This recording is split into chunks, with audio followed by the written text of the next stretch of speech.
Dans un monde alternatif qui est menacé par le roi démon et ses subordonnés, un groupe, connu sous le nom de groupe des héros, décide de prendre sur lui-même d'essayer de vaincre le roi démon ainsi que ses généraux.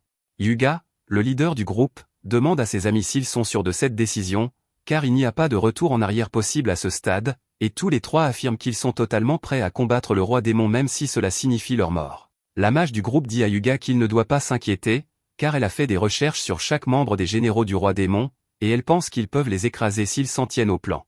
Hyuga leur sourit, et ils se préparent tous à entrer dans le château pour la dernière étape de leur bataille contre le seigneur démon.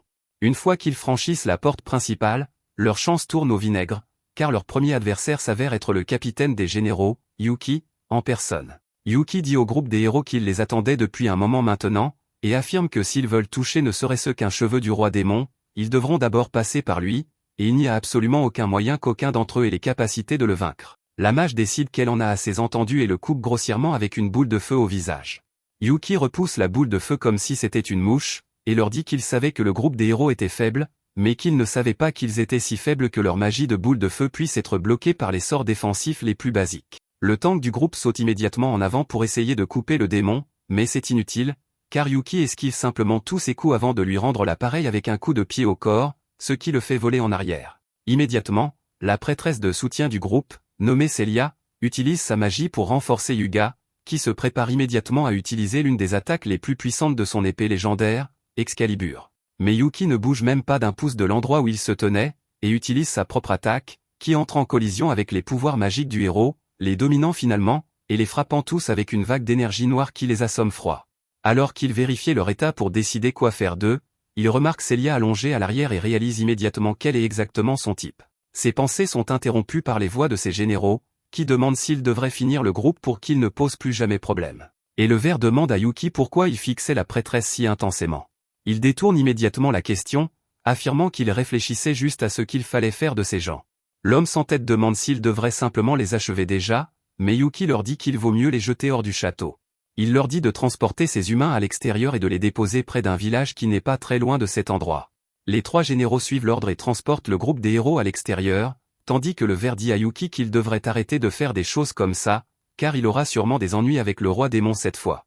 Yuki lui dit de ne pas s'inquiéter pour le roi démon pour l'instant, tandis qu'il jette un dernier regard à Celia et lui dit adieu dans son esprit alors qu'il l'emmène. Un mois passe depuis ce jour, et le groupe des héros continue de tenter d'assiéger le château, mais à chaque fois Yuki les domine facilement et les jette dehors. Un jour, le roi démon lui-même le convoqué, aux côtés de son ministre, demande à Yuki pourquoi il n'a pas encore tué le groupe des héros.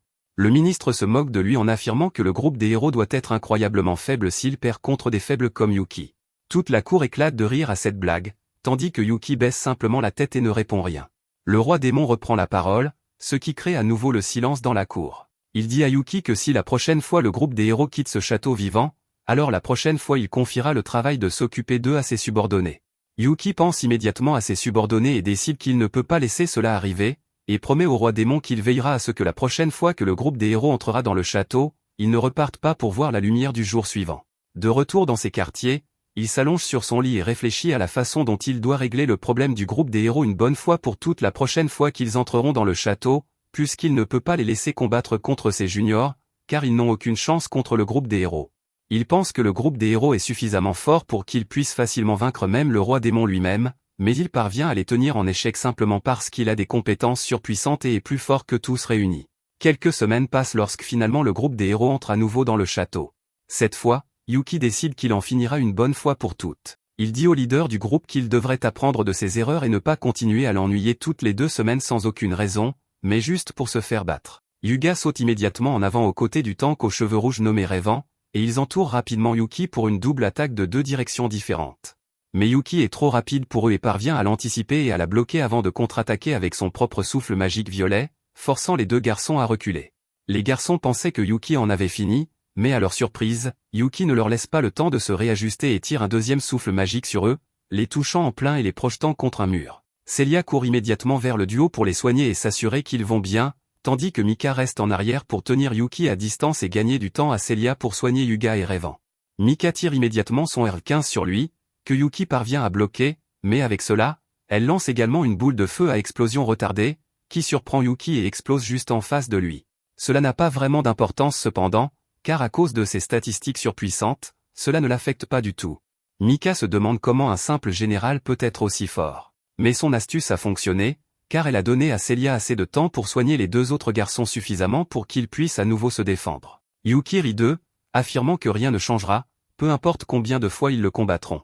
Mais Hyuga n'est pas d'humeur à parler, car il sort son épée et se prépare pour une contre-attaque finale. Son épée commence à briller alors qu'il rassemble toute l'énergie dans sa lame et court vers Yuki pour l'achever d'un dernier coup.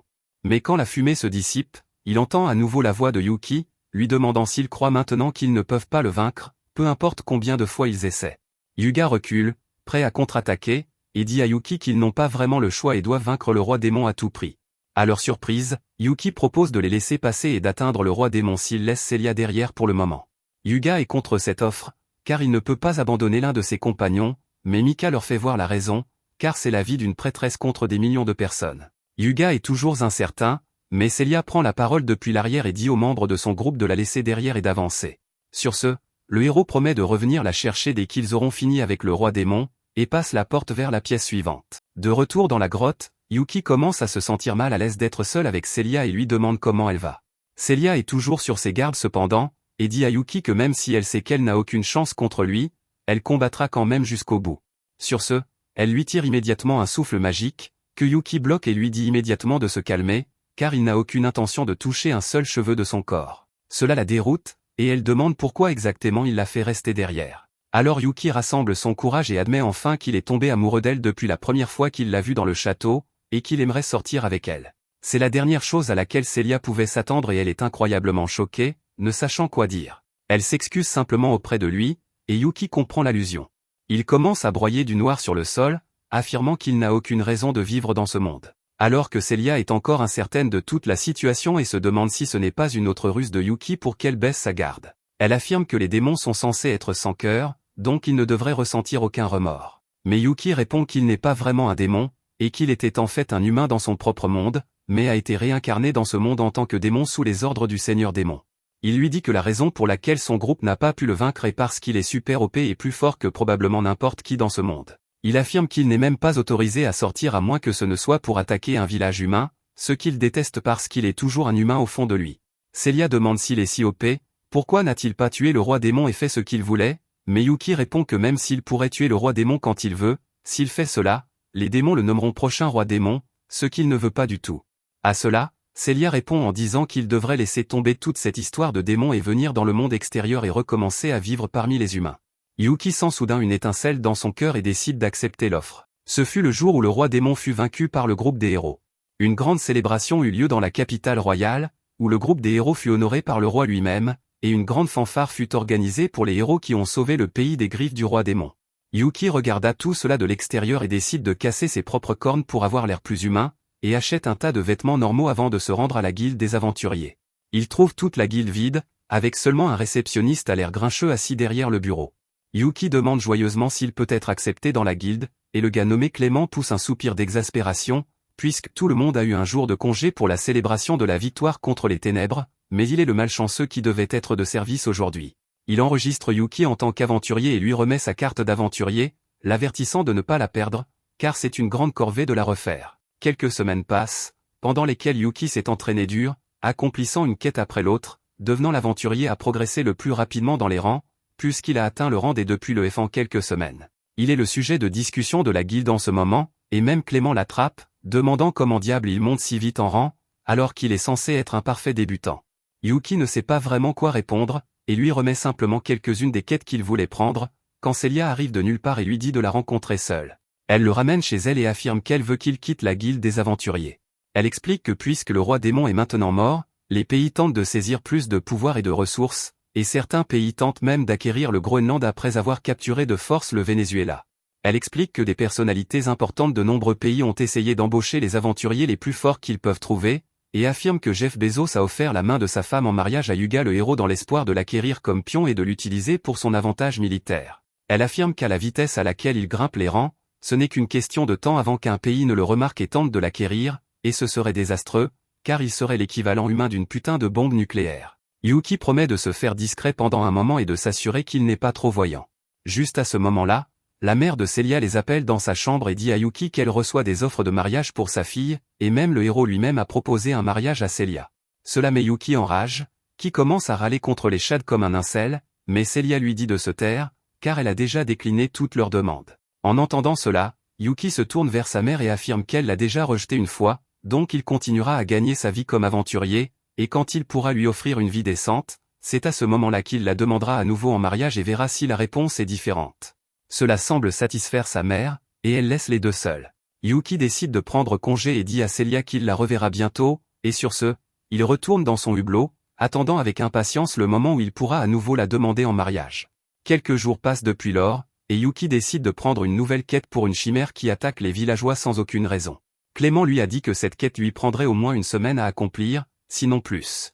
Mais au fond de la jungle, quand il est tombé sur la chimère, il a réalisé que ce n'est pas vraiment si difficile de s'occuper de cette bête. Le bâtard mi-poulet, mi-serpent se jette sur lui plusieurs fois, mais c'est inutile, car Yuki est beaucoup plus rapide que lui et continue à l'épuiser avant d'utiliser enfin son attaque de foudre pour en finir une bonne fois pour toutes. Sur ce, il collecte toutes les plumes de la bête comme preuve de l'accomplissement de la quête. Réalisant qu'il lui a à peine fallu une demi-journée pour s'occuper de ce monstre, ce qui signifie qu'il peut probablement gagner des niveaux encore plus vite qu'il ne l'avait prévu.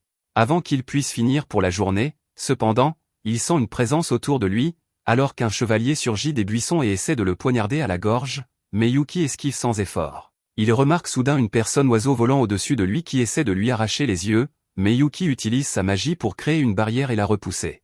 Avant qu'il n'ait le temps de retrouver son calme et de comprendre qu'il attaquait, il est attaqué par une fée elfe qu'il reconnaît immédiatement comme Sheik, son subordonné.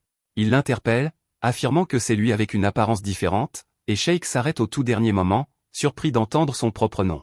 Il lui faut une seconde pour réaliser que c'est leur capitaine, et les autres sortent également de leur cachette, confus. Sheik affirme qu'il pensait qu'il était un de ces aventuriers embêtants qui tuent les démons, et c'est pourquoi ils l'ont attaqué.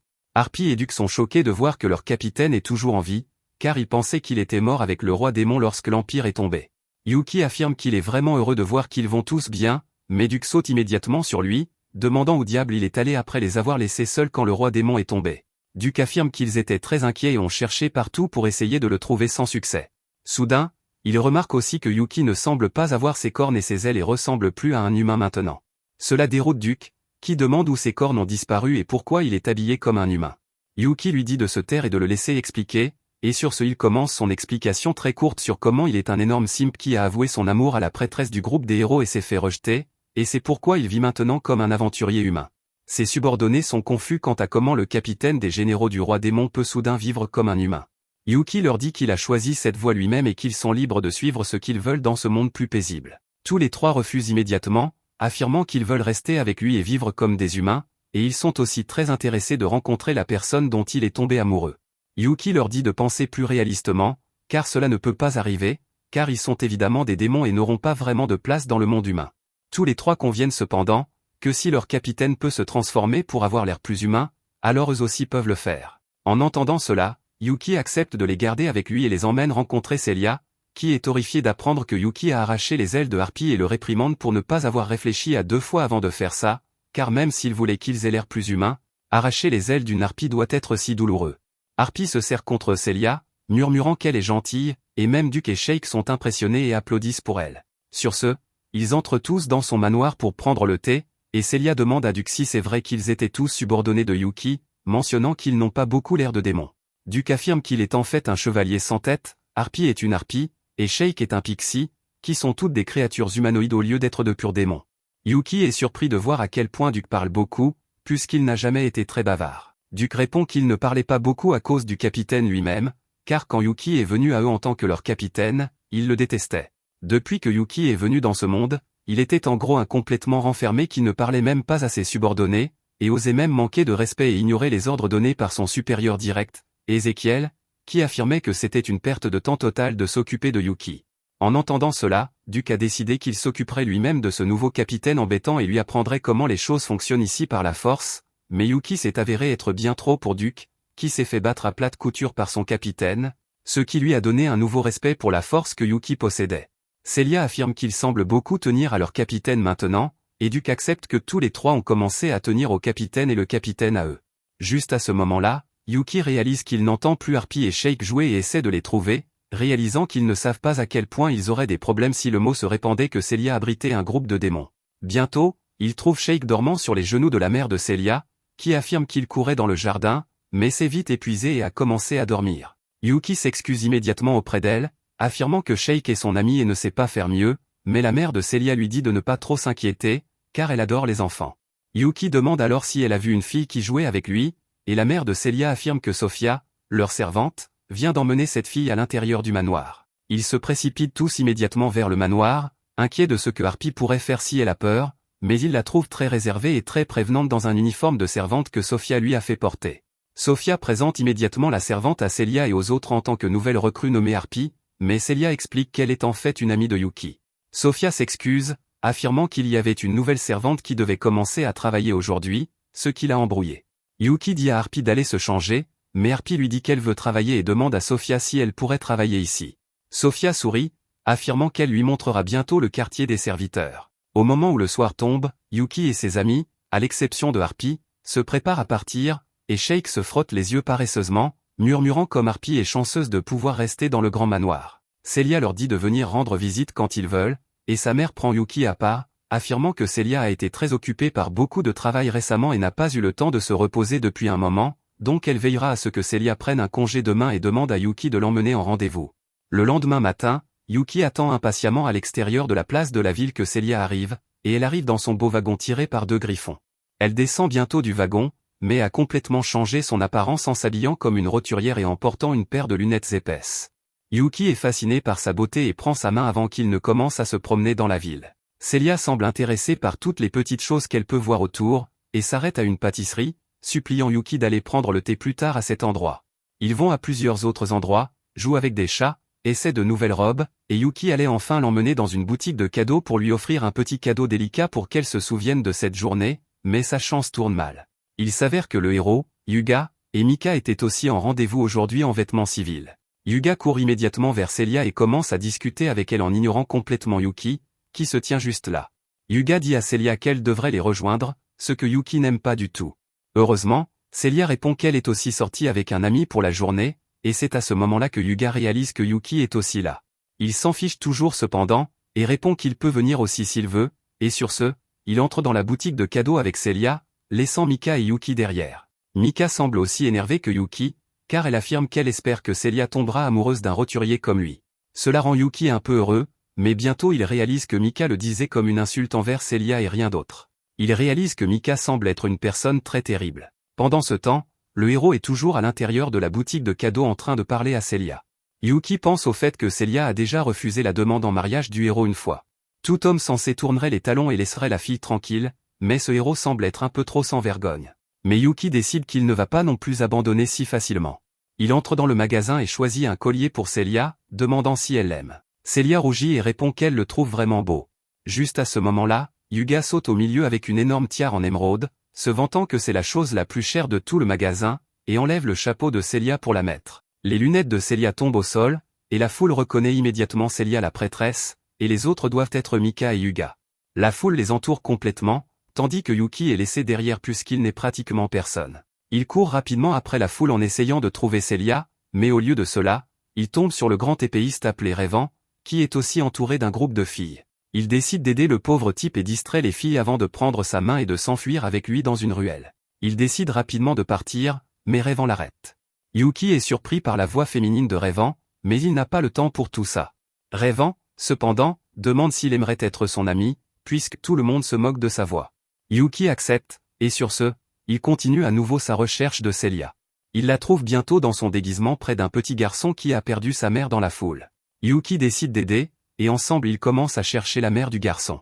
Yuki dit à Celia qu'elle devrait rentrer chez elle, mais elle refuse, et la recherche continue. Le lendemain matin, quand Yuki va rencontrer Celia, sa mère l'accueille et lui dit que Celia s'est effondrée le matin à cause de l'épuisement dû à l'agitation publique d'hier. Il s'excuse de ne pas avoir pu prendre soin d'elle, mais sa mère lui dit de ne pas s'inquiéter, car c'était clairement la faute du héros d'avoir fait tout ça. De plus, il a aussi fait irruption dans leur maison et a insisté pour prendre soin de Celia, mais Sofia l'a mis dehors. À sa surprise, sa mère lui donne la permission de voir Celia, et il entre dans sa chambre pour la trouver au lit. Là, il parle de la folie d'hier, puis Celia lui demande de l'emmener sortir la prochaine fois qu'elle aura à nouveau un jour de libre. Cela rend Yuki super excité, et il commence à s'agiter, ce qui fait rire Celia, ce qui la fait tousser, et Sofia met Yuki dehors avec colère. Alors qu'il retournait chez lui, il tombe sur Revan, qui lui demande un conseil. Il affirme qu'il y a une fille qu'il aime qui a toujours été gentille avec lui, mais il ne sait pas comment lui dire qu'il l'aime avec sa voix. Yuki lui donne un discours d'encouragement et lui dit ensuite de tout donner. À sa surprise, il le remercie et commence à se diriger vers la maison de Celia, faisant réaliser à Yuki avec horreur qu'il aime Celia. Yuki commence à paniquer à l'idée qu'il vient de donner une dose de motivation et de confiance à son rival, et peu importe à quel point il essaie de se convaincre que Celia n'acceptera pas la confession de n'importe qui si facilement, ses pensées commencent à dérailler. Il imagine qu'un jour, Celia a perdu son énergie en combattant des démons, et puis rêvant la rattraper comme dans un drama coréen. Ses inquiétudes commencent à le ronger de l'intérieur, mais c'est à ce moment-là que Revan revient complètement défait. Yuki lui demande ce qui s'est passé, et il marmonne que malgré son discours d'encouragement, il reste un perdant. Alors que Revan s'éloigne abattu, Yuki se rapproche pour savoir ce que Celia lui a dit qui l'a tant brisé. Il retourne au manoir, mais Sofia garde la porte, et elle lui demande s'il a oublié quelque chose. Yuki lui dit timidement qu'il était juste curieux de savoir comment va Celia. Bien qu'elle sache à quel point sa réponse semble suspecte puisqu'il vient juste de la voir, Sofia refuse de le laisser entrer et lui dit que Celia n'a besoin d'aucun visiteur pour le moment. Yuki ne peut pas revenir les mains vides, alors il décide de demander directement à Sofia à propos de Revan. Elle lui dit que Revan a appelé Harpy, et Yuki a du mal à croire qu'il allait avouer ses sentiments à un démon. Il ne peut réprimer sa curiosité et va parler à Harpy, qui est occupée à nettoyer le jardin. Yuki lui demande si le grand type aux cheveux roux est venu la voir, et Harpy confirme. Yuki lui demande ce qu'elle lui a dit quand il a avoué ses sentiments, et Harpy répond qu'elle lui a simplement dit qu'il n'y avait aucun moyen qu'elle sorte avec lui. Même Yuki ressent la douleur indirecte de sa réponse brutale, et il comprend que si Harpy n'aime pas Revan, rien ne peut se passer. Harpy lui dit que ce n'est pas comme ça, mais alors que Yuki lui demande de s'expliquer, elle s'éloigne pour continuer son travail. Yuki décide de lui parler le lendemain, et la nuit, il appelle Chic et Duke pour discuter de l'affaire. Ils veulent savoir qui est le type appelé Revan, et Yuki leur rappelle le chevalier du groupe du héros qui n'arrêtait pas de perdre contre lui. Duke demande à Yuki pourquoi il a laissé un humain s'approcher de Harpy alors qu'il prétendait l'aimer. Yuki répond qu'il ne savait même pas que Revan était intéressé par elle. Et Duke dit que même si les intentions de Revan sont sincères, il doute qu'Harpy le laisse s'approcher d'elle. Il parle de la beauté incroyable des harpies et de la façon dont les humains essaient de les capturer pour leur plume ou pour l'esclavage. Il se souvient comment il a une fois sauvé Harpy de certains humains, et c'est ainsi qu'elle s'est retrouvée dans l'armée du Seigneur Démon. Cependant, Chic croit qu'Harpy ne déteste pas les humains parce que si c'était le cas, elle n'aurait jamais voulu devenir une servante au manoir de Celia. Yuki est d'accord avec lui et dit que même si Duke a raison de s'inquiéter pour Harpy, Revan n'est pas un mauvais gars, et il est possible qu'Harpy l'ait déjà senti.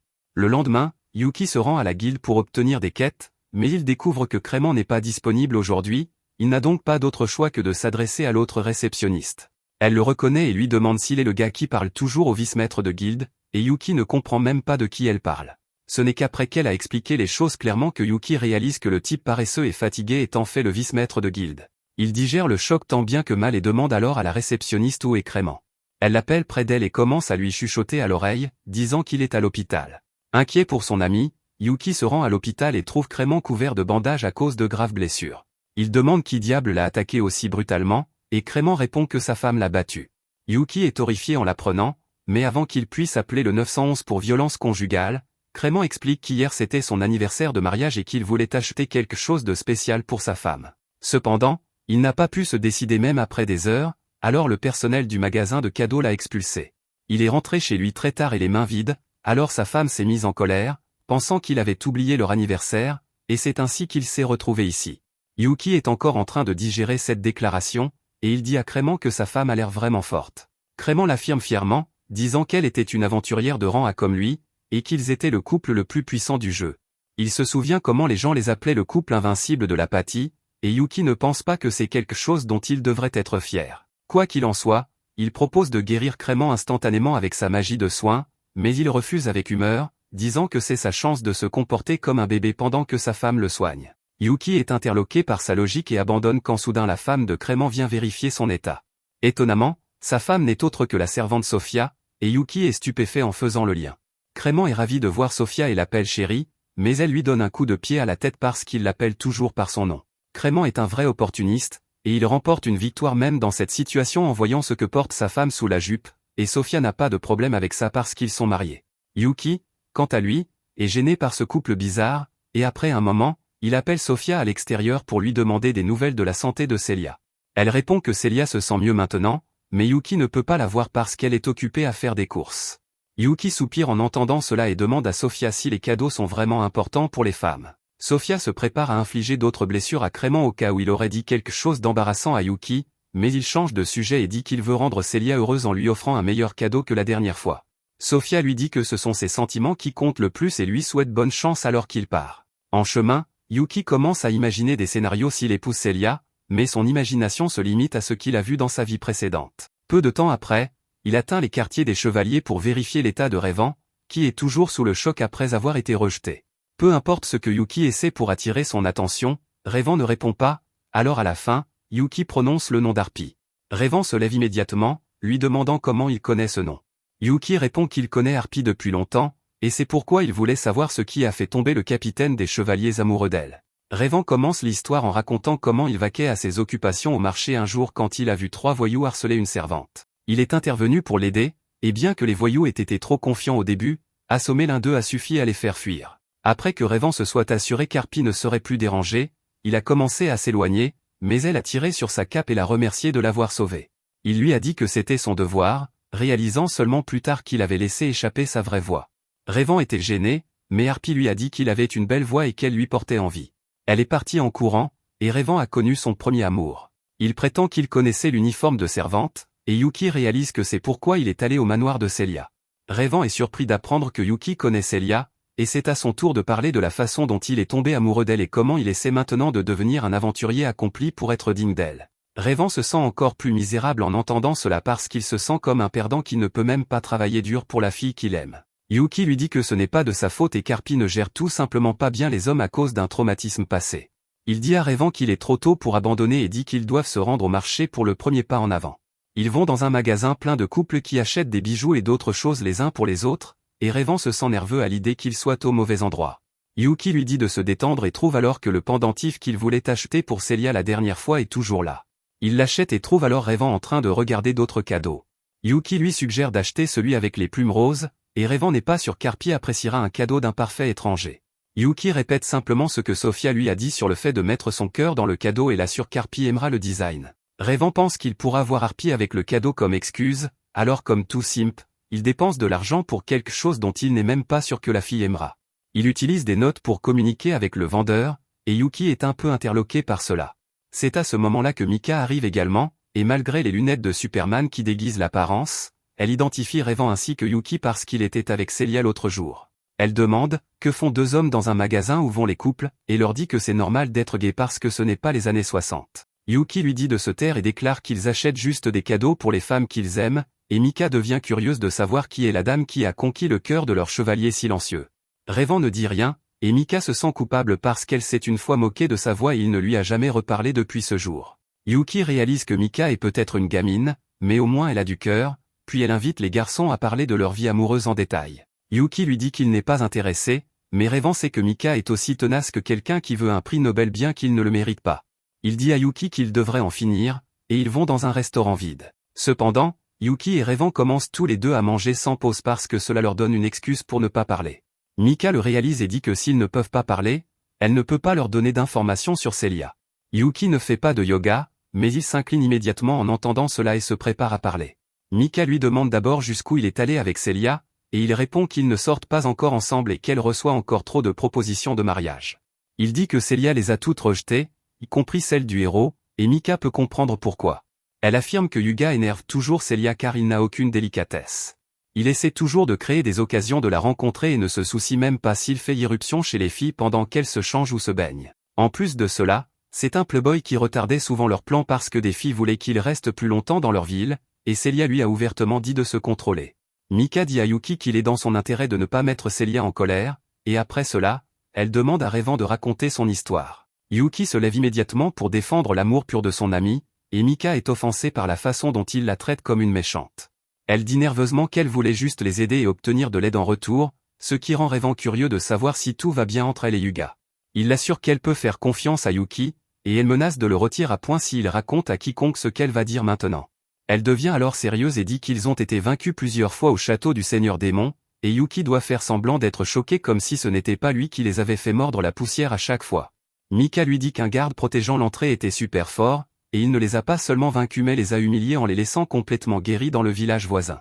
Ils ont trouvé des excuses sur le fait de ne pas être assez prêts pour protéger l'honneur du héros et du groupe, mais après avoir perdu pendant un mois d'affilée, le village a manqué de provisions. Le garde démon leur a fait une offre, laissez Celia derrière et continuer.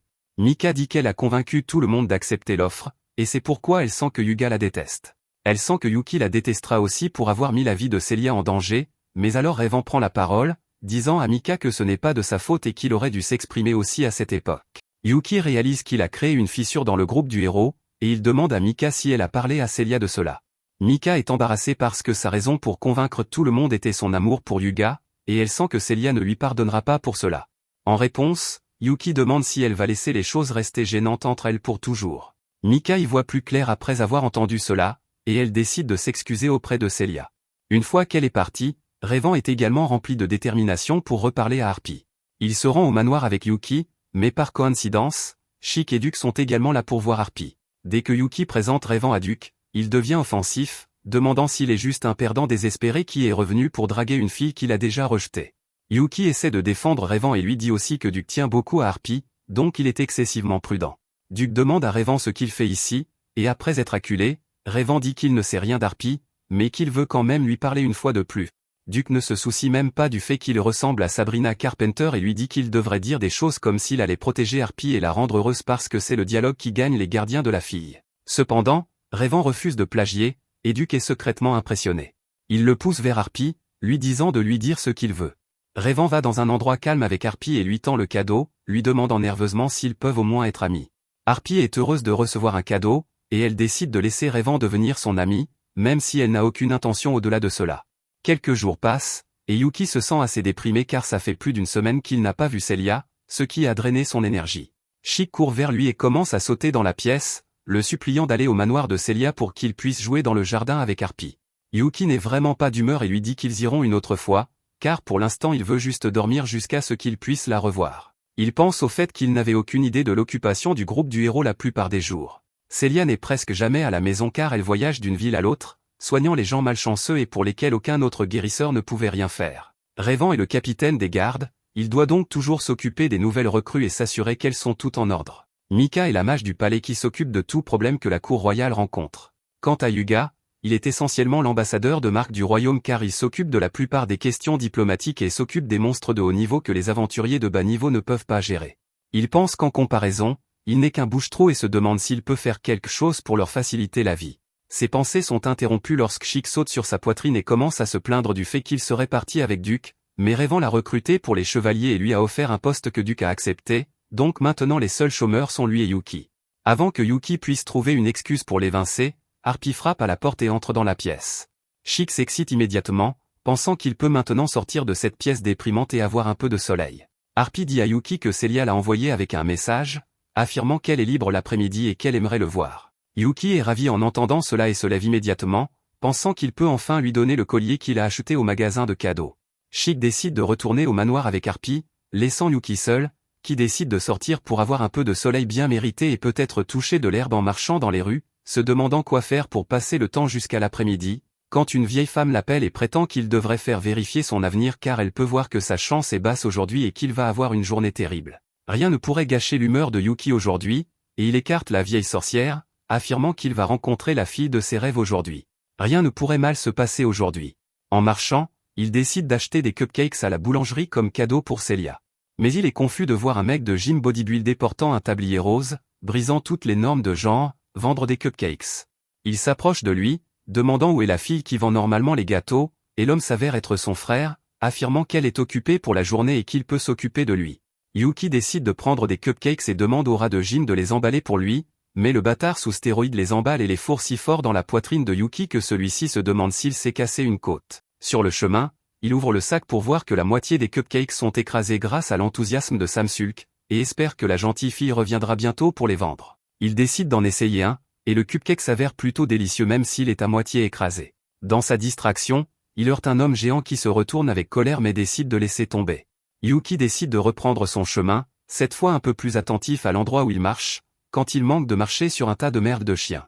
Il réalise que sa journée ne se passe pas si bien et décide de regarder où il va attentivement, quand un petit crétin de gamin court vers lui et tombe. Yuki parvient à amortir sa chute en l'attrapant, mais la brochette de viande que le gamin tenait tombe par terre et l'idiot se met à pleurer. Yuki essaie de le consoler et l'emmène ensuite au stand de brochettes et lui achète 2 brochettes supplémentaires au chariot. Le garçon le remercie et s'enfuit.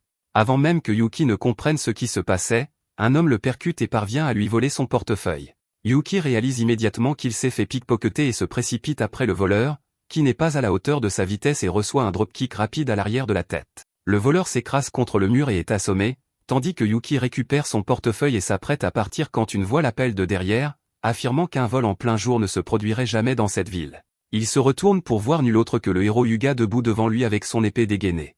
Il dit à Yuki de laisser tomber le portefeuille tout de suite et de se rendre, mais Yuki essaie d'expliquer que c'est lui qui s'est fait pickpocketer. Hyuga est trop obtus et décide de ne pas écouter et commence à balancer son épée. Yuki parvient à esquiver la première attaque et recule de quelques pas, mais pendant ce temps, Hyuga parvient à trancher la bourse en deux, faisant tomber tout son argent par terre. Yuki décide que la meilleure action serait de fuir sans l'argent, mais même cela s'avère difficile car son chemin est bloqué par un groupe de gardes royaux. Il est rapidement capturé et emmené dans les donjons, où il est mis dans une cellule sombre et crasseuse.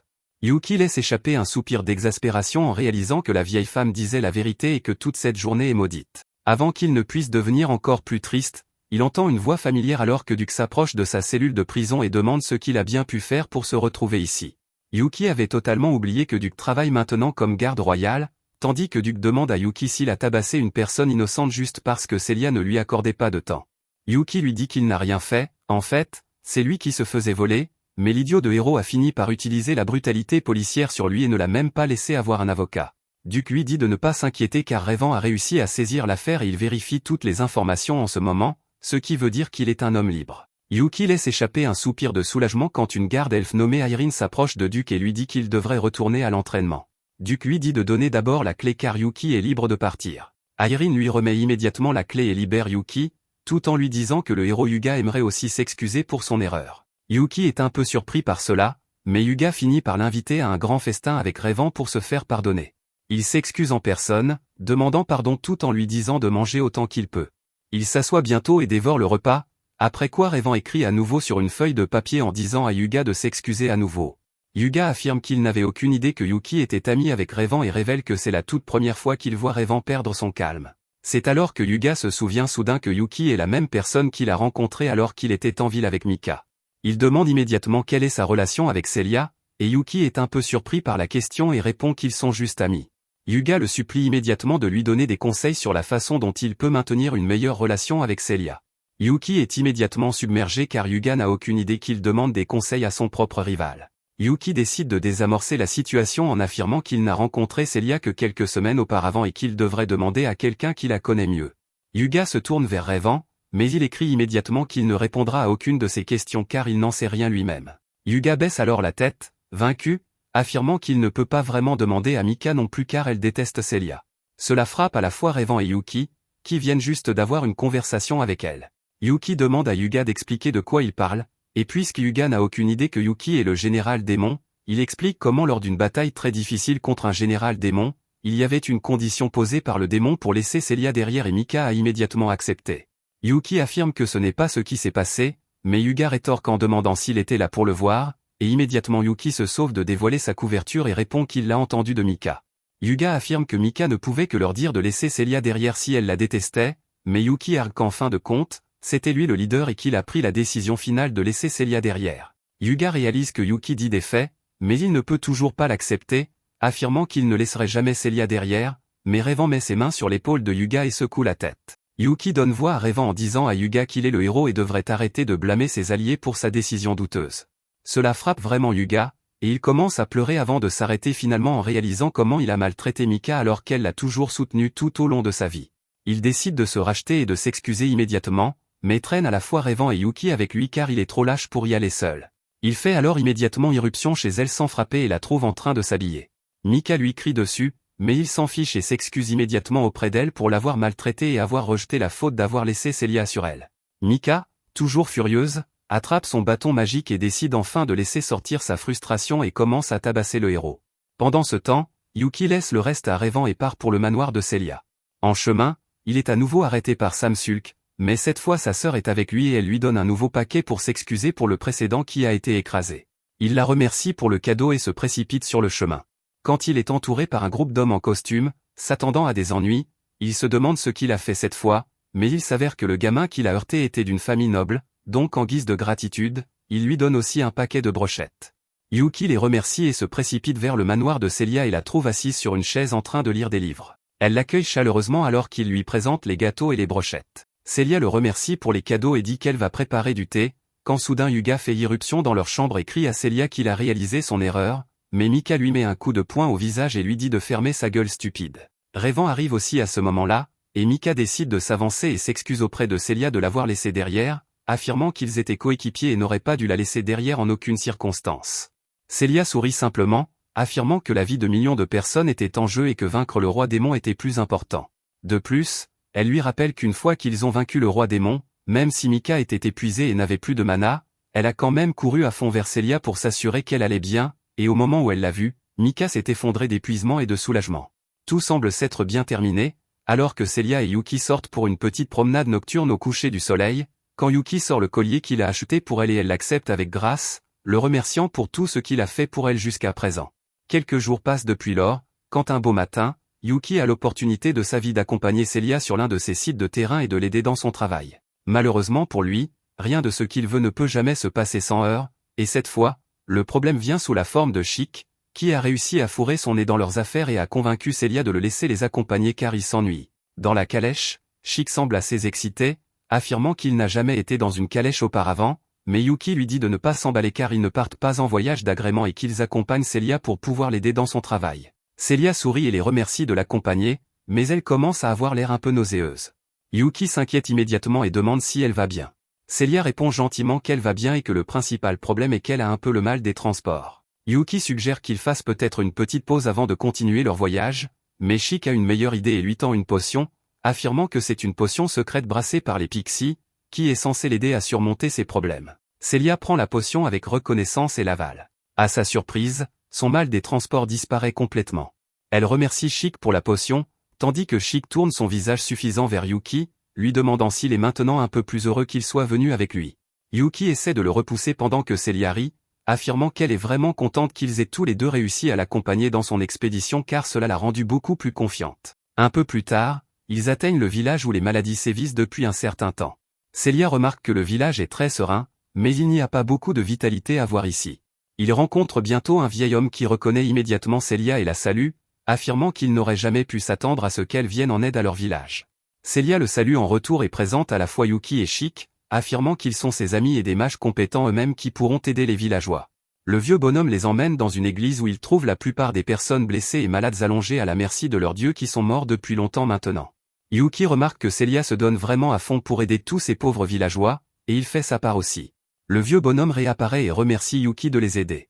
Quand Yuki demande s'il y a eu des morts jusqu'à présent, le vieil homme répond qu'ils seraient tous morts il y a des jours quand un groupe de bandits est soudainement descendu sur eux, mais alors un homme est apparu de nulle part et les a repoussés avant de disparaître aussi. Yuki se demande s'il y a eu des luttes intestines entre deux groupes de bandits, quand il remarque que Celia a l'air un peu fatiguée même si elle fait semblant d'être forte et sourit à chaque villageois qui vient à elle pour de l'aide. Il s'approche d'elle et suggère qu'il fasse une petite pause, mais Celia refuse, affirmant qu'elle va bien et se lève pour aider davantage. Yuki décide de prendre une décision exécutive et l'assomme avec un de ses sorts. Les villageois s'inquiètent immédiatement alors qu'il la prend dans ses bras et leur dit qu'elle est juste fatiguée et a besoin de se reposer un peu. La prochaine fois que Celia ouvre les yeux, elle se retrouve dans une pièce avec Chic et Yuki qui l'attendent. Elle réalise immédiatement que Yuki a dû l'assommer et dit à Yuki qu'il devrait respecter la décision des autres au lieu de faire ce qu'il pense être le mieux pour eux. Cela ressemblait à l'une des combinaisons que je détesterais avoir avec ma petite amie, mais Yuki gère cela avec expertise et lui dit de se taire, gamine, car les femmes ne savent pas ce qui est bon pour elles. Puisque le féminisme ne les a pas encore atteints, Celia accepte simplement mais lui dit de ne plus jamais faire cela sans consentement. Yuki promet qu'il ne le fera pas et révèle qu'elle peut se reposer tranquille car ils ont déjà guéri tous les villageois. Celia leur sourit brillamment et les remercie pour toute l'aide qu'ils lui ont apportée avec les villageois. Avant que Yuki ne puisse saisir le moment et demander sa permission pour coucher, le vieux bonhomme les interrompt à nouveau, cette fois demandant à Celia si elle peut examiner une fille nommée Tyle qui vit à la périphérie du village et qui est malade depuis un moment. Yuki demande si elle a été blessée pendant les raids de bandits, mais le vieil homme secoue la tête, affirmant qu'elle était absente pendant tout cela. Celia, étant la gentille personne qu'elle est, accepte immédiatement de l'accompagner chez la fille. Ils atteignent la maison de la fille au moment où le soleil commençait à se coucher et y entrent pour trouver une jolie petite maison plus grande que 5 appartements new-yorkais réunis. Celia se présente et demande à Tyle si elle va bien. Alors qu'elle commence à répondre, elle finit par avoir une quinte de tout. Yuki dit immédiatement à Chic d'utiliser ses potions magiques, et bientôt elle commence déjà à se sentir mieux. Tile remercie Chic pour la potion, affirmant qu'il doit lui être envoyé directement par la divinité gardienne elle-même. Yuki demande de quoi diable elle parle, et surprise, Tile demande s'ils n'ont pas vu la statue à la périphérie. Yuki est confus, mais Tile continue qu'un jour, un groupe de bandits est descendu sur le village. Elle a échappé à l'attaque simplement parce qu'elle est allée faire une offrande à la statue, et selon elle, c'était une façon pour sa divinité gardienne de la protéger. Yuki et Chic pensent tous les deux que ce n'était rien de plus qu'une coïncidence, mais Tile répond qu'une fois quand elle revenait chez elle dans l'obscurité, elle a été entourée par un groupe de loups et serait morte à coup sûr, mais la divinité gardienne les a électrocutés avec ses éclairs sombres magiques et lui a sauvé la vie. Cela éveille la curiosité de Yuki, et il lui demande de les emmener à la statue. Un peu plus tard, ils atteignent enfin la statue, qui n'est clairement pas celle d'un dieu, mais celle d'un démon. Tile est très sur la défensive, affirmant que la divinité gardienne n'est pas un démon. Elle a immédiatement une autre quinte de tout, et Celia décide qu'il vaut mieux la ramener à son cottage. Yuki et Chic restent tous les deux pour regarder la statue de plus près, et Yuki remarque à quel point la statue ressemble aux gargouilles du château du roi démon, quand soudain, la statue prend vie et les attaque. Ils parviennent tous les deux à esquiver l'attaque et confirment que la statue est en fait un être démoniaque. Chic entre immédiatement en action et donne un coup de pied au démon au visage avant de le bloquer dans un bras de fer, attendant d'autres instructions de Yuki. Chic sort son couteau prêt à tuer le démon, mais Yuki lui dit d'attendre car il veut avoir une conversation avec le démon. Une fois séparés, le démon demande s'ils ne sont pas là pour le tuer, et Yuki lui rappelle que c'est lui qui les a attaqués en premier. Le démon s'excuse et révèle qu'il a été créé pour garder un certain temple loin de cet endroit, mais un jour ce temple a été pillé et il a été volé avec d'autres biens. Le même groupe de bandits a ensuite décidé d'attaquer ce village innocent, alors il a décidé de leur infliger un jugement divin et les a tous détruits. Depuis ce jour, les villageois l'ont installé comme leur divinité gardienne. C'était il y a longtemps, cependant, et presque tout le monde dans le village l'a lentement oublié, à part cette fille qui lui rendait régulièrement visite quoi qu'il arrive. Elle gardait toujours la zone propre, et il s'assurait que rien ni personne ne lui fasse jamais de mal. Il l'a même empêché de retourner au village ce jour-là quand les bandits ont attaqué le village. Yuki semble comprendre et demande s'il veut du mal aux humains du village. Le démon affirme qu'il ne se soucie pas vraiment des autres villageois à ce stade, ni n'a l'intention de s'impliquer, mais il s'assurera de garder cette fille à l'abri de tout mal. Yuki décide qu'il n'y a aucune raison de retirer le démon et passe à autre chose, avant d'envoyer Chic en mission spéciale. Cela le laisse seul avec Celia pendant la nuit au clair de lune où il se promène dans les belles forêts. Yuki lui dit que le démon ne devrait causer de problème à personne, donc il devrait le laisser tel quel, et Celia est d'accord avec cela. Soudain, Yuki ne trouve plus ses mots alors qu'il regarde Celia, belle au clair de lune, sourire. En marchant, Celia trébuche sur l'une des branches, mais Yuki l'attrape à temps et l'empêche de tomber. La tension est palpable, mais puisque c'est une série PG-13, on ne peut pas vraiment faire grand-chose et passer à autre chose. Bientôt, ils retournent tous les deux au village, et juste à temps car un groupe de bandits finit par attaquer le village une fois de plus. Yuki et Celia parviennent à atteindre pour fortifier les défenses, mais Yuki dit à un Chic somnole de juste aller de l'avant et de s'occuper des bandits comme il veut. Chic bâille bruyamment avant de sauter en avant et de botter le cul des deux premiers bandits et d'égorger deux autres. Celia est surprise de voir Chic en action car elle ne s'attendait pas à ce qu'il soit aussi fort, mais Yuki lui dit qu'il est son subordonné, donc évidemment il va être fort avec ça. Il décide d'entrer lui-même dans la mêlée pendant que Celia le soutient. Il utilise une de ses capacités pour repousser cette bandit d'un coup tout en bloquant l'attaque d'un autre bandit qui a essayé de le prendre en embuscade. Le bandit est choqué mais est immédiatement repoussé. Soudain, Yuki sent quelqu'un se faufiler par derrière et assomme un bandit qui essaie de surprendre Celia par derrière. Elle le remercie pour son aide quand soudain il remarque de la fumée provenant de la forêt juste là où la divinité gardienne est censée être. Yuki ordonne à Chic d'aller chercher autour, et Chic part immédiatement enquêter. Une autre vague de bandits approche Yuki, affirmant qu'il se surestime, mais Yuki leur dit qu'il n'a pas vraiment besoin de réfléchir beaucoup pour les vaincre. Il utilise simplement une de ses capacités de magie du vent et les capture dans une tornade avant de les lier ensemble avec une corde. Yuki s'inquiète un peu puisque Chic n'est pas encore revenu, alors il s'aventure dans la forêt avec Celia pour voir ce qui se passe, pour trouver une scène horrible avec Tile pleurant sur le démon qui avait ses ailes tranchées, tandis qu'un homme en rouge et noir attrape Chic par la gorge et le repousse. Celia court immédiatement vers Chic, s'assurant qu'il va bien, tandis que Yuki se demande qui diable est cet homme qui a pu vaincre Chic si facilement. Celia dit à Yuki d'être prudent car cet homme s'appelle Miller, qui est le héros de l'Empire Galais. Yuki est un peu surpris car il ne s'attendait pas à ce qu'il y ait plus d'un héros dans ce monde. Miller sourit d'un air narquois, affirmant qu'il devrait s'écarter de son chemin, alors qu'il commence à marcher pour achever le gargouille démon. Yuki tire sa magie de foudre sur lui, mais à sa surprise, L'épée de Miller semble absorber toute la magie, le laissant indemne. Il révèle que son épée s'appelle le Mangeur de magie, qui peut annuler toutes les attaques magiques, et la raison pour laquelle il les attaque et les pille est de déclencher une guerre entre les deux royaumes. Sur ce, il tranche aussi le bras du démon. Pendant que l'équipe le supplie d'arrêter, Yuki commence à tirer une attaque magique après l'autre, mais rien ne semble l'affecter alors qu'il continue de marcher vers Yuki, qui essaie d'utiliser une de ses attaques les plus puissantes, mais quand la poussière se dissipe, il trouve Miller debout avec un sourire narquois. Yuki, pour une raison quelconque, ne s'arrête pas et continue de pomper de la magie vers Miller, quand soudain l'épée commence à se fissurer. Yuki sourit, affirmant qu'en fin de compte, c'est une épée fabriquée par l'homme qui ne peut contenir qu'une quantité finie d'énergie magique. Il augmente encore sa production magique et brise complètement l'épée. Miller est stupéfait, mais ses ennuis sont sur le point de commencer alors que Yuki lui assène un coup de poing dévastateur au visage, l'assommant, mais le héros s'avère plus fort qu'il n'en a l'air et tire un rayon magique sur le gargouille, mais Tail finit par encaisser le coup et est grièvement blessé avant que Yuki ne puisse faire quoi que ce soit. Le héros utilise une pluie de flèches magiques, que Yuki bloque, mais Miller s'échappe. Cela met Yuki tellement en colère qu'il finit par perdre le contrôle et se transforme en un démon à part entière. Il poursuit Miller à travers la forêt et le tabasse avec des coups de poing et de pied jusqu'à ce que Miller soit à moitié mort. Sur ce, il jette le héros dans le lac et retourne au village. Il aperçoit Celia qui l'attend dehors et le remercie pour tout ce qu'il a fait pour eux jusqu'à présent. Heureusement, Tail finit aussi par se remettre de ses blessures et les supplie de la ramener à la capitale pour qu'elle puisse chercher un remède pour aider sa divinité gardienne. Celia a l'idée de l'embaucher comme l'une de ses servantes et prend le démon comme une statue bouddhiste pour le cacher pour l'instant, espérant que les choses ne finissent pas mal. Quelques jours passent, et Tail est assez heureuse de son travail de femme de ménage chez Celia. Elle fredonne une chanson en époussetant autour de la gargouille, qui est maintenant une statue de Bouddha. Le démon lui dit qu'elle n'a pas à nettoyer autour de lui tous les jours, mais elle lui répond qu'elle aime travailler comme ça et lui demande s'il a une idée de l'endroit où se trouve Yuki. La gargouille répond que Yuki est parti avec Celia au château, ce qui est une nouvelle pour elle. De retour au château, Yuki et Celia s'agenouillent tous les deux tandis qu'une garde féminine annonce qu'ils sont en présence de l'empereur Dar de ce royaume. Dar a l'air d'avoir un bâton dans le cul, car il leur dit immédiatement que la raison pour laquelle il les a convoqués ici est liée à ce qui s'est passé dans le village, attaqué par les bandits. Yuki sourit et pense en lui-même que tous les rois semblent être imbus d'eux-mêmes, que ce soit un roi humain ou un roi démon. À sa grande surprise cependant, le roi abandonne soudainement son personnage de dur, affirmant qu'il a l'air d'un vrai con de cette façon. Il déclare qu'il va désormais parler normalement. La garde nommée Sylvia lui dit de ne pas parler normalement et de garder une allure royale, et ils commencent à se disputer sur la manière dont il devrait parler. Yuki n'a aucune idée de ce qui se passe à ce moment-là, alors il se tait.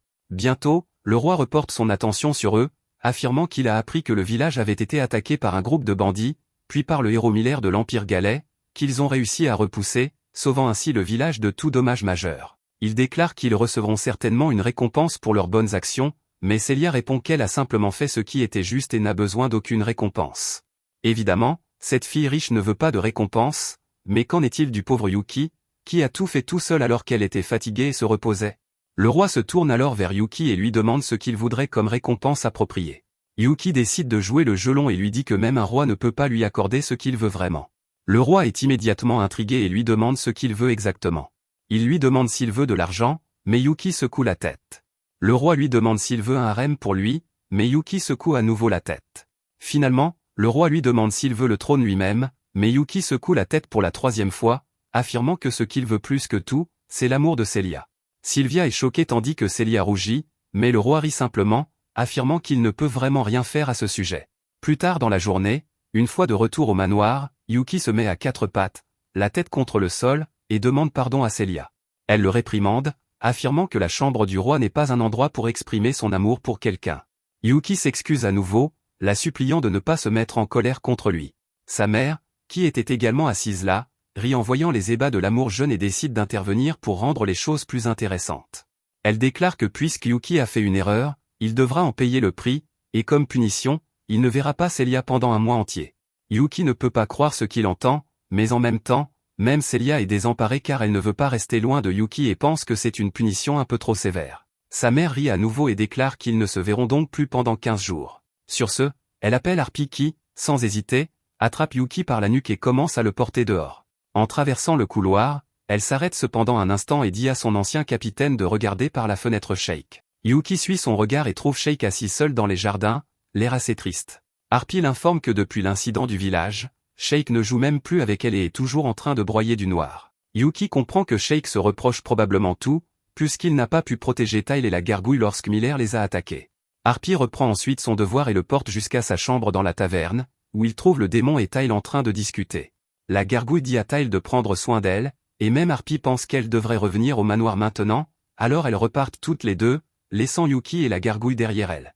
Yuki raconte au démon tout ce qui s'est passé aujourd'hui, mais le démon ne l'aide pas, affirmant qu'il ne peut pas faire grand-chose et que Yuki devrait simplement attendre. Yuki décide de demander une meilleure option et descend voir Crément, lui demandant de lui donner autant de travail que possible pour qu'il devienne digne de Celia au sens le plus vrai. Bientôt, une quinzaine de jours passent pendant lesquels Yuki continue d'enchaîner les quêtes dans l'espoir de devenir un meilleur aventurier.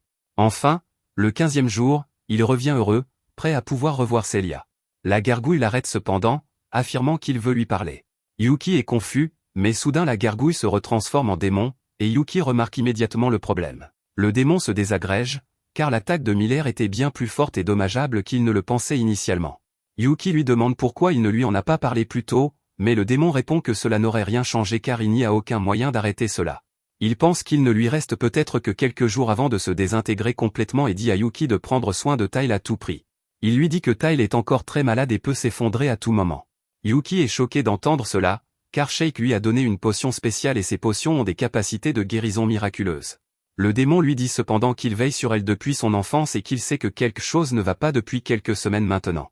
Il affirme qu'une fois qu'il se sera brisé, Tile sera complètement seul et ne s'en sortira pas. Yuki promet qu'il prendra soin de Tile coûte que coûte. Le démon sourit, affirmant qu'il peut maintenant se reposer facilement en sachant que la fille est entre de bonnes mains, mais Yuki lui dit de ne pas trop s'inquiéter car il va trouver un moyen de le garder en vie aussi. Le démon affirme qu'il n'y a aucun moyen pour Yuki de faire quoi que ce soit pour son état, mais Yuki affirme qu'il fait un excellent élément de décoration pour la chambre, alors il va voir ce qu'il peut faire pour le garder en vie. Yuki part immédiatement rencontrer Duke et lui parle du problème du démon. Comme Duke a été un démon toute sa vie, il connaît la solution et dit à Yuki de donner de la magésite à la gargouille, ce qui devrait le guérir complètement. Mais avant qu'il ne puisse expliquer le processus complet, Yuki s'enfuit en le remerciant, sans même savoir où diable il va trouver la magésite. Avant qu'il ne puisse y réfléchir, il aperçoit Celia qui court vers lui, l'air inquiet, et lui dit de venir avec elle immédiatement, car Tile ne va pas bien. Il court immédiatement jusqu'au manoir et trouve Sheik qui travaille sans relâche sur ses potions, mais il dit à Yuki que les choses ne semblent pas bonnes pour elle car quoi qu'il fasse, la fièvre ne baisse pas. Il affirme qu'il essaie de retarder l'inévitable, mais qu'ils doivent agir immédiatement s'ils veulent lui sauver la vie. Il dit à Yuki de lui apporter certaines des herbes dont il a besoin pour les médicaments. Yuki ne sait pas où trouver les herbes dont il parle, alors Celia propose d'y aller avec lui. Il se dirige immédiatement vers une guilde de marchands, mais malheureusement, ils n'ont plus ni l'herbe ni la magésite. Le marchand affirme qu'il y a une pénurie de béliers, alors les gens utilisent de la magésite comme substitut. Yuki est perdu, il ne sait pas quoi faire, car s'il ne trouve pas la magésite et l'herbe du crépuscule, il va perdre à la fois Tile et le démon dans sa chambre. C'est alors que Crément s'approche de lui et lui parle d'une quête. Yuki répond qu'il n'est pas prêt pour une quête pour le moment, mais Crément lui dit d'écouter d'abord et de parler ensuite. Il explique que la quête consiste à éliminer un monstre d'une grotte de magésite, et puisque l'énergie magique s'accumule dans cette grotte, ils trouveront certainement aussi de l'herbe du crépuscule. À sa grande joie, Crément accepte de les accompagner sur les lieux, et même Sophia se joint à l'expédition car elle ne peut pas se retirer quand une de ses servantes est malade. Au moment où le soir tombe, ils arrivent au village voisin, et Crément déclare qu'ils resteront sur place cette nuit et se rendront à la grotte demain matin. Yuki est surpris et veut y aller sur le champ, mais Crément lui dit de se calmer car d'autres monstres sont également actifs la nuit et ils ne veulent pas rendre leur travail plus difficile qu'il ne l'est déjà. De plus, ce monstre est un mangeur de roches mutées qui est devenu super fort après avoir mangé un tas de magésite, et maintenant les attaques magiques ne l'affectent plus vraiment. Crément les informe que la personne qui a autorisé cette chasse veut le monstre vivant, alors ils doivent trouver un moyen de faire cela. Le lendemain matin, ils se préparent de bonne heure et s'enfoncent dans la grotte. Bientôt, ils se retrouvent face au monstre mangeur de roches, qui grignote des cristaux de magésite comme s'il s'agissait de chips. Dès qu'il repère les intrus, il leur lance un tas de roches. Yuki sauve Celia de se faire complètement démoler par l'une des roches, tandis que Sophia écrase d'un coup de pied la roche qui lui était destinée, et Crément utilise une sorte de compétence magique étrange pour s'occuper des roches qui lui sont lancées. Yuki tente immédiatement de riposter et utilise une attaque magique offensive contre lui, mais le monstre est complètement indemne. Crément lui dit de faire attention car ils doivent capturer le démon vivant, alors il utilise son attaque de verrou terrestre qui fait que le mangeur de roches reste coincé, tandis que Celia utilise son sort de chaîne divine pour le maintenir en place. Tout cela est en vain cependant, car le monstre parvient à briser les chaînes et détruit les roches autour de lui pour se libérer à nouveau. Crément élabore un plan pour détruire le monstre de l'intérieur. Il propose d'utiliser sa magie d'ombre pour créer une barrière autour de Sophia, qui peut entrer dans la bouche du monstre et le tuer de l'intérieur. Celia est inquiète, mais Sophia lui dit de ne pas s'inquiéter car elle est spécialisée dans le combat rapproché. Yuki décide de s'y mettre et crée une cage de glace autour du monstre, suivie des chaînes divines de Celia. Sophia est immédiatement recouverte par la magie d'ombre et saute dans la bouche du monstre, disparaissant à l'intérieur. Le monstre réalise que quelque chose ne va pas et fait de son mieux pour briser ses liens, mais Yuki et Celia continuent de relancer leur capacité pour le maintenir en place. Le monstre a cependant une dernière carte en réserve, car il fait sortir un tas de petits démons de roche qui sont également imperméables aux dégâts magiques. Comprenant cela, Yuki commence à frapper ces monstres, les détruisant un par un, tandis que Celia a du mal à retenir le gros mangeur de roche. Bientôt, elle chancelle et est poussée au sol tandis que le monstre plane sur elle d'un air menaçant.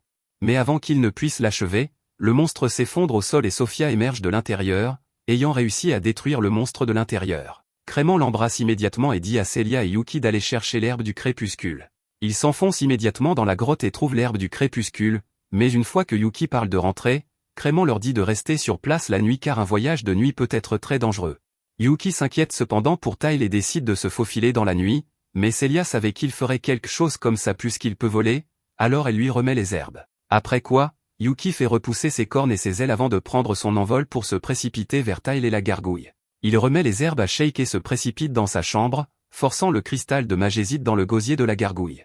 Immédiatement, le bras du démon repousse et il ressent un regain d'énergie en lui avant de quitter la pièce et de se diriger droit vers Tyle. Il entre dans sa chambre comme Epstein et la trouve profondément endormie, mais ce crétin la réveille juste pour lui dire que tout ira bien maintenant. Complètement épuisé, Yuki vole jusqu'à l'autre village pour s'assurer que personne ne découvre sa véritable identité, s'épuisant au passage, mais il est récompensé en pouvant dormir sur les cuisses incroyables de Celia. Quelques jours passent depuis le dernier incident, et Yuki n'ayant rien de mieux à faire, il erre dans la ville sans rien faire d'utile pour la société, quand il aperçoit Crément qui a l'air perdu et fatigué. Il se précipite immédiatement vers lui pour empirer ses problèmes. Il demande à Crément ce qu'il fait, et Crément répond qu'il essaie simplement de trouver un cadeau d'anniversaire de mariage pour Sophia. Yuki demande si Crément a un souhait de mort, car il aurait dû trouver un cadeau il y a longtemps. Il décide d'aider Crément, et avant même qu'il puisse parler, Crément se fait traîner dans un magasin à proximité, où Yuki attrape une paire d'oreilles de chat et les porte, affirmant que cela peut pimenter leur vie amoureuse et que Crément pourrait apprécier une petite action féline. Mais Crément le remet immédiatement à sa place, affirmant qu'il aime simplement le faire avec la tenue de soubrette et que rien d'autre ne peut même s'en approcher. Il lui dit d'oublier de lui trouver un cadeau, car il en a déjà un.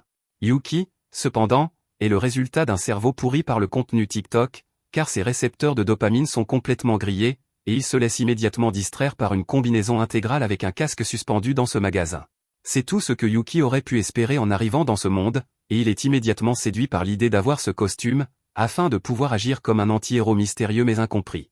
Il l'enfile immédiatement, avec le casque et l'épée en zigzag qui traînaient à côté, et commence à agir comme un protagoniste maltraité de n'importe quel anime générique, exigeant qu'on lui donne une quête pour qu'il puisse montrer à tous à quel point il est cool. Crément ne veut pas créer de scène sur le marché, alors il ramène Yuki à la maison de la guilde, où la réceptionniste demande à Crément pourquoi il est là, puisque c'était censé être son jour de congé. Puis elle tourne son regard vers Yuki, qui a l'air abasourdi derrière Crément, mais elle ne le reconnaît même pas et demande si Crément a eu une nouvelle familière d'une sorte ou d'une autre. Yuki, cependant, prend la parole, affirmant qu'il est le sombre épéiste qui mettra fin à la calamité qui s'est abattue sur cette terre. Crément lui dit simplement de trouver des quêtes, pour qu'il puisse se débarrasser de cet idiot.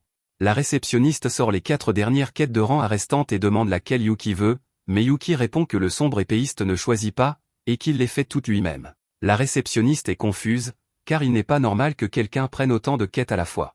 Mais Crément lui dit de simplement les lui donner et d'en finir. Le lendemain matin, il se lance dans sa première quête, qui consistait à obtenir le cœur d'un dragon noir, ce qui signifie que même les flics américains peuvent être de bons aventuriers, puisqu'ils aiment attaquer tout ce qui est noir et qui bouge. Il trouve bientôt son adversaire dans une clairière au milieu de la forêt, où le dragon passe immédiatement à l'offensive, essayant de l'attaquer. Mais Yuki utilise son agilité à son avantage et esquive avant de porter une attaque choquante avec son épée, qui tue le dragon d'un seul coup.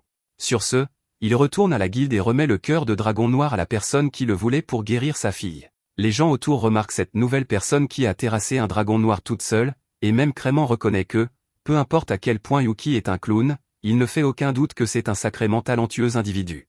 Il traite bientôt toutes les quêtes une par une, et finalement, il ne lui reste plus qu'une seule quête, qui l'oblige à traquer un groupe de voleurs et à les attraper morts ou vifs. À la tombée de la nuit, la zone autour du quai devient étrangement silencieuse, avec seulement quelques gardes patrouillant dans la zone. Le groupe de voleurs utilise facilement sa magie pour assommer les gardes et entrer dans le hangar principal du quai, où ils trouvent l'un des marchands qui figurait sur leur liste. Ils menacent de mettre fin à ses jours s'il ne leur donne pas tout ce qu'il a. Mais avant qu'ils ne puissent faire quoi que ce soit, Yuki apparaît de nulle part devant eux, affirmant que leur règne de terreur prend fin aujourd'hui, et qu'ils devront d'abord s'occuper de lui s'ils veulent toucher ne serait-ce qu'un doigt au marchand. Les voleurs décident de lui accorder son souhait, et deux d'entre eux sortent immédiatement leurs armes et courent vers Yuki pour l'attaquer. Mais Yuki est trop rapide pour eux et réussit facilement à éviter leurs attaques tout en les insultant. Il décide d'utiliser sa magie de foudre sur eux, et même si le premier éclair rate sa cible, le second touche la fille en plein corps, et elle tombe au sol, inconsciente. Le deuxième éclair atteint également le garçon, qui crie sur le sol, affirmant qu'il ne sent plus ses doigts.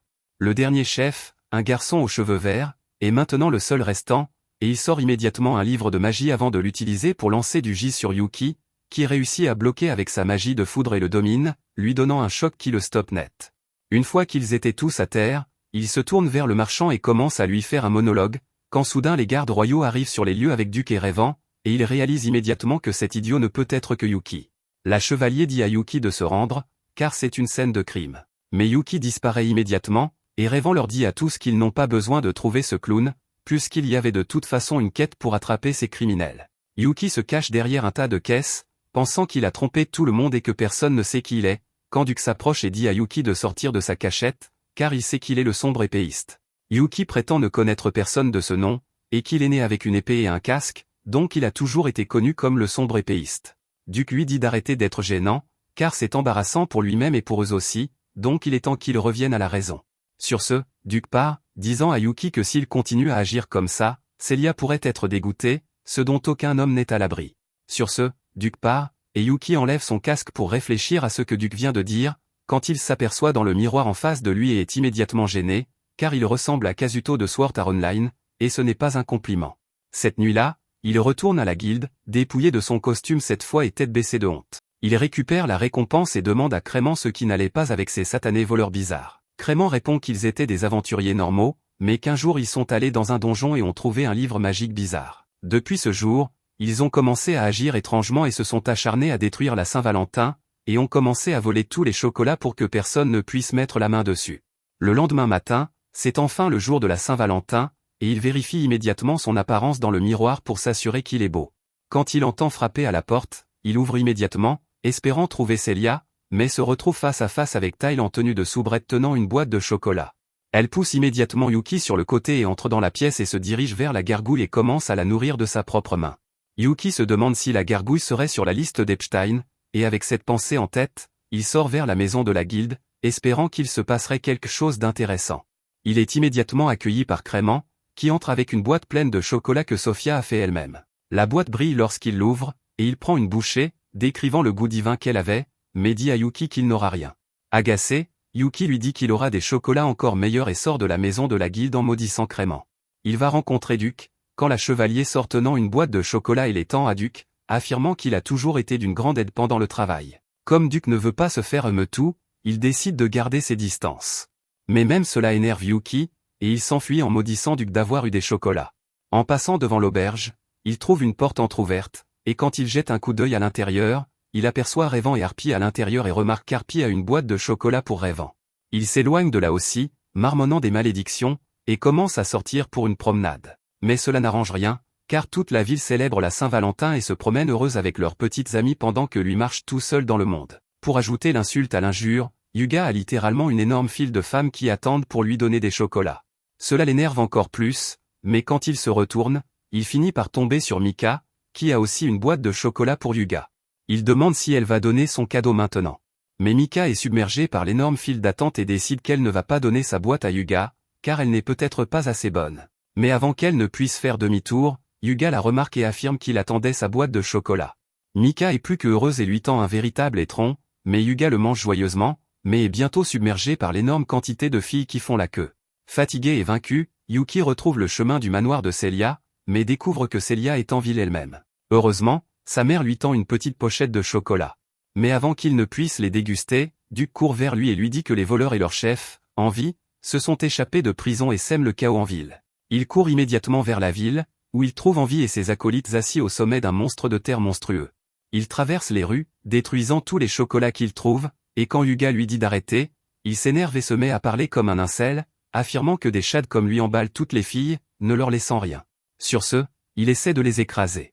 Mais Hyuga réussit à pousser Mika hors du chemin, sauvant leur vie. Yuki dit immédiatement à Hyuga de sauver les gens pendant qu'il retient ses incels. Il grimpe immédiatement sur le toit d'un bâtiment et commence à agir comme un protagoniste d'anime, disant aux voleurs que leur fin est proche. Il essaie de leur faire comprendre qu'il est dans le même bateau qu'eux, mais un peu mieux, car il a eu du chocolat d'une maman canon.